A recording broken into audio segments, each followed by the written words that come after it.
ബീഹാറിലെ 243 സീറ്റിലും മത്സരിക്കുമെന്ന് RJD അധ്യക്ഷൻ തേജസ്വി യാദവ്. മുസഫർപൂരിലെ കാന്തിയിൽ നടന്ന റാലിയിലാണ് തേജസ്വിയുടെ പ്രഖ്യാപനം. ഇന്ത്യ സഖ്യ സീറ്റ് വിഭജന ചർച്ചകൾ നടക്കുമ്പോഴാണ് തേജസ്വിയുടെ പ്രസ്താവന.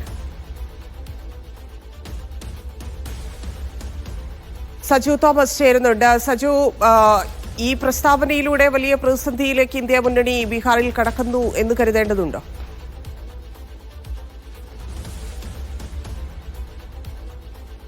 ധന്യ, അത്തരമൊരു പ്രതിസന്ധി എന്തായാലും ഇന്ത്യ സഖ്യത്തിന് മുൻപിലുണ്ട്. പക്ഷേ അതൊക്കെയും തരണം ചെയ്തുകൊണ്ട് ബീഹാർ പിടിക്കാമെന്ന ആത്മവിശ്വാസമാണ് ഇന്ത്യ മുന്നണിക്കുള്ളത്. പ്രധാനമായിട്ടും 243 സീറ്റുകളാണ് ബീഹാറിലുള്ളത്. അതിൽ കഴിഞ്ഞ വർഷം, അതായത് 2020 നിയമസഭാ തെരഞ്ഞെടുപ്പിൽ RJD മത്സരിച്ചത് 144 സീറ്റുകളാണ്. പക്ഷേ അവർക്ക് വിജയിക്കാനായത് 70 സീറ്റുകളായിരുന്നു. കോൺഗ്രസിന് 70 സീറ്റുകൾ മത്സരിച്ചെങ്കിലും അവർക്ക് 19 സീറ്റുകൾ മാത്രമാണ് വിജയിക്കാനായത്. ഈ സാഹചര്യം മുന്നിൽ കണ്ടുകൊണ്ടാണ് തേജസ്വിയുടെ ഈ ഒരു പ്രസ്താവന എന്ന് വേണം മനസ്സിലാക്കാൻ. കൂടുതൽ സീറ്റുകൾ മത്സരിക്കാൻ വേണ്ടി പാർട്ടി പ്രവർത്തകരെയും അണികളെയും പ്രാപ്തരാക്കുക എന്നുള്ള ലക്ഷ്യമാണ് അദ്ദേഹം ഇതിലൂടെ വ്യക്തമാക്കിയിരിക്കുന്നത്. ഇന്ന് മുസാഫർപൂരിൽ നടത്തിയ ഒരു റാലിക്കിടെയാണ് അദ്ദേഹം ഈ ഒരു പ്രസ്താവന നടത്തിയിരിക്കുന്നത്. അതായത് 243 സീറ്റുകളിലും തങ്ങൾ മത്സരിക്കാൻ തയ്യാറാണെന്ന് മാത്രമാണ് അദ്ദേഹം പറഞ്ഞിരിക്കുന്നത്. അതൊരു പക്ഷേ ഇന്ത്യ സഖ്യത്തിൽ വിള്ളൽ വീണു എന്നുള്ളത് അത്തരത്തിലേക്കുള്ള വ്യാഖ്യാനങ്ങൾ അല്ലെങ്കിൽ അത്തരത്തിലുള്ള ഒരു വ്യാഖ്യാനത്തിലേക്ക് പോകുന്നതിന് അർത്ഥമില്ല. പ്രധാനമായിട്ട് നമുക്കറിയാം, വോട്ട് ചോരി ആരോപണമായിട്ടൊക്കെ ബന്ധപ്പെട്ട് ബീഹാറിൽ വലിയ രീതിയിൽ കോൺഗ്രസിനും RJDക്കും വലിയ ഒരു ജനങ്ങൾക്കിടയിൽ സ്ഥാനം ലഭിച്ചുകൊണ്ടിരിക്കുന്ന ഈ സാഹചര്യത്തിൽ സീറ്റ് വിഭജന ചർച്ചകൾ തർക്കമുണ്ടെന്നുള്ള സംഘപരിവാർ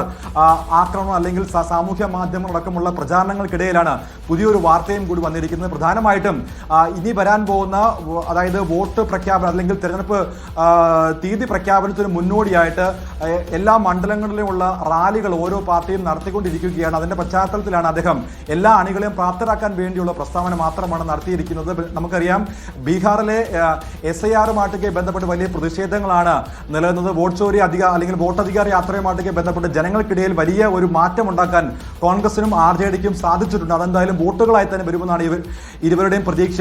നമുക്കറിയാവുന്നതുപോലെ അവിടെ ചെറിയ ചില പാർട്ടികളുണ്ട്, അതായത് ഇടത് പാർട്ടികൾ, CPIM അടക്കമുള്ള പാർട്ടികളുണ്ട്. അവർക്ക് കൂടുതൽ സീറ്റുകളൊക്കെയും ആവശ്യപ്പെടുന്നുണ്ട്. അത് മുന്നിൽ കണ്ടുകൊണ്ടാവാം തേജസ്വിയുടെ ഈ ഒരു പ്രസ്താവന എന്ന് തന്നെ വേണം മനസ്സിലാക്കാൻ. കഴിഞ്ഞ തവണ മത്സരത്തിനേക്കാളും കൂടുതൽ സീറ്റുകൾ 150 അല്ലെങ്കിൽ 150 പുറത്തേക്കുള്ള സീറ്റുകൾ മത്സരിക്കാൻ വേണ്ടി എന്തായാലും RJD അവർ അല്ലെങ്കിൽ കോപ്പ് കൂട്ടുന്നു, അല്ലെങ്കിൽ അതിനുള്ള ആദ്യപടി എന്ന വണ്ണമാണ് തേജസ്വിയുടെ ഭാഗത്തു നിന്നും ഈ ഒരു പ്രസ്താവന ഉണ്ടായിരിക്കുന്നത്. കഴിഞ്ഞ ആഴ്ചയാണ് ഡൽഹിയിൽ കോൺഗ്രസ് അധ്യക്ഷൻ മല്ലികാർജ്ജുൻ ഖാർഗെയുടെ വസതിയിൽ ഇത്തരം ഒരു ചർച്ച നടന്നത്. കോൺഗ്രസും RJDയും തമ്മിലുള്ള സീറ്റ് വിഭജന ചർച്ചകൾ നടന്നത് പ്രാരംഭ ചർച്ചകൾ മാത്രമാണ് നടന്നത്. എന്നാൽ ഇനിയുള്ള ദിവസങ്ങളാണ് ചർച്ചകൾ പുരോഗമിക്കുന്നത്. എന്തായാലും വലിയ ആത്മവിശ്വാസത്തിലാണ് RJD അടക്കമുള്ള മഹാഗഠബന്ധൻ സഖ്യം മുൻപോട്ട് പോകുന്നത്. BJPക്കെതിരെ അല്ലെങ്കിൽ സംഘപരിവാർ ശക്തികൾക്കെതിരെ വലിയ വിവാദങ്ങൾ നിലനിൽക്കുന്ന ബീഹാറിൽ വലിയൊരു വിജയം ഉണ്ടാക്കാൻ സാധിക്കുമെന്നുള്ള ആത്മവിശ്വാസത്തിലാണ് RJDയും കോൺഗ്രസും ബീഹാറിൽ നീങ്ങുന്നത്. ശരി സജു.